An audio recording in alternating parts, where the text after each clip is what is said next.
Hello everyone, welcome to Mudrika's cook. આજે આપણે બનાવીશું રેસ્ટોરન્ટ સ્ટાઇલ ગ્રેવી બનાવીને શાહી પનીરની રેસીપી. તો તેના માટે મેં કડાઈની અંદર 1 ચમચો તેલ લીધું છે. તેલ ગરમ થાય એટલે આખા મસાલા ઉમેરવાના છે. આખા મસાલામાં તજ, લવિંગ અને બાદિયા લીધા છે, એ ઉમેરી દઈશું. હવે અડધી ચમચી આખું જીરું. હવે 1 ગાંઠિયો લસણને આ રીતે ફોલીને લીધું છે. 2 લીલા મરચાના ટુકડા કરી લીધા છે, એ ઉમેરીશું. સાથે 1 ઇંચ આદુના નાના ટુકડા કરીને લેવાના છે. હવે બધું તેલમાં સાંતળી લઈશું. બધું બરાબર મિક્સ થઈ જાય એટલે આપણે એની અંદર મગજતરીના બી ઉમેરવાના છે. તો મેં અહીંયા 2 ચમચી મગજતરીના બી લીધા છે, એ ઉમેરી દઈશું. તમારે અહીંયા પલાળીને લેવા હોય તો તમે લઈ શકો. 10 નંગ કાજુને ફાડા કરી લીધા છે. હવે 7 થી 8 નંગ ડુંગળીને આ રીતે મોટા ટુકડા કરીને લીધી છે. હવે બધું તેલમાં 2 થી 3 મિનિટ ચડવા દઈશું.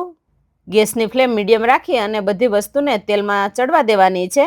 હવે મેં અહીંયા 5 નંગ ટમેટાના આ રીતે મોટા ટુકડા કરી લીધા છે, એ પણ ઉમેરી દઈશું. આ રીતે પંજાબી ગ્રેવી બનાવીશું તો ફટાફટ ગ્રેવી પણ બની જશે અને શાક પણ તરત જ બની જશે.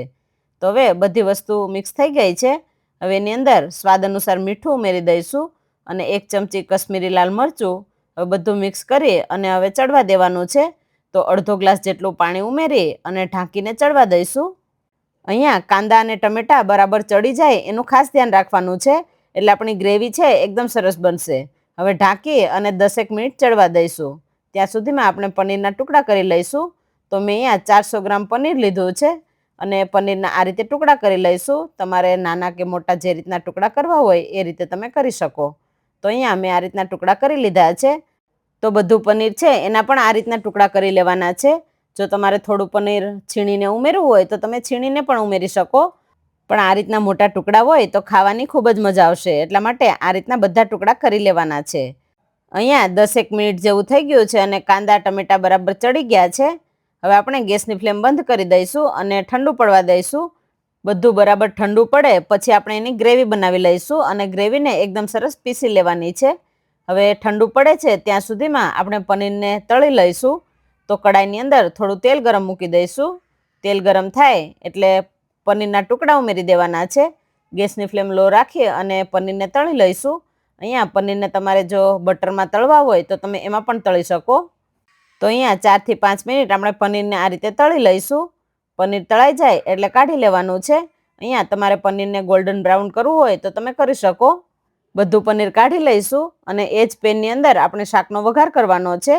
હવે તેલ ગરમ જ છે. હવે આપણે એની અંદર ઝીણા સમારેલા કાંદા ઉમેરી દઈશું. તો મેં અહીંયા 2 મીડિયમ સાઇઝના કાંદાને સમારીને લીધા છે. ઝીણા સમારેલા 2 કેપ્સિકમ, સ્વાદ અનુસાર મીઠું. આપણે ગ્રેવીમાં પણ મીઠું ઉમેરેલું છે એટલે અહીંયા મીઠું એ પ્રમાણે ઉમેરીશું. હવે ઢાંકી અને ચડવા દઈશું. તો 2 થી 3 મિનિટ જેવું થઈ ગયું છે. હવે એની અંદર અડધી ચમચીથી ઓછી હળદર, 2 ચમચી કશ્મીરી લાલ મરચું, 1 ચમચી ધાણા જીરું પાવડર, બધા મસાલા ઉમેરી અને બરાબર મિક્સ કરી લેવાનું છે. હવે આપણે જે ગ્રેવી બનાવીને રાખેલી છે એ ઉમેરી દઈશું. ગ્રેવીને પીસવા માટે મેં અડધો ગ્લાસ જેટલું પાણી ઉમેરેલું છે અને આ રીતની થીક ગ્રેવી થઈ ગઈ છે. હવે જરૂર પ્રમાણે પાણી પણ ઉમેરી શકાય. ગ્રેવીને તમારે જે પ્રમાણે જાડી કે પાતળી રાખવી હોય એ પ્રમાણે તમે પાણીનો ઉપયોગ કરી શકો. હવે ગ્રેવીને બરાબર મિક્સ કરી લઈશું. ગ્રેવી બરાબર ઉકળી જાય પછી આપણે પનીર ઉમેરવાનું છે. તો અહીંયા ગ્રેવી ઉકળી ગઈ છે. હવે એની અંદર પનીરના ટુકડા ઉમેરી દઈશું. અડધી ચમચી જેટલો પંજાબી પનીર મસાલો. હવે મેં અહીંયા 2 ચમચી કસૂરી મેથી લીધી છે, એને હાથેથી મસળીને ઉમેરી દઈશું. કસૂરી મેથીનો સ્વાદ શાકની અંદર ખૂબ જ સરસ આવે છે. હવે મેં અહીંયા 4 ચમચી જેટલી ફ્રેશ ક્રીમ લીધી છે, એ ઉમેરી દઈશું. ઘરની તાજી મલાઈ હોય તો એ પણ તમે ઉમેરી શકો. હવે ઉપરથી ઝીણી સમારેલી કોથમીર ઉમેરી દઈશું અને ગેસની ફ્લેમ બંધ કરી દઈશું અને બધું બરાબર મિક્સ કરી લેવાનું છે. તો અહીંયા ઓછા સમયમાં ગ્રેવી બનાવીને આપણું શાહી પનીર બનીને તૈયાર થઈ ગયું છે. તો આ રીતે તમે શાક બનાવશો તો સમય પણ ઓછો લાગશે અને ફટાફટ શાક પણ બની જશે. તો તમે પણ આ પંજાબી શાહી પનીરની રેસીપી જરૂરથી ટ્રાય કરજો. અને વિડીયો પસંદ આવ્યો હોય તો તમારા ફ્રેન્ડ્સ અને ફેમિલી સર્કલમાં જરૂરથી શેર કરજો. અને ચેનલમાં નવા હોય તો સબસ્ક્રાઈબ કરવાનું ના ભૂલતા. Thank you.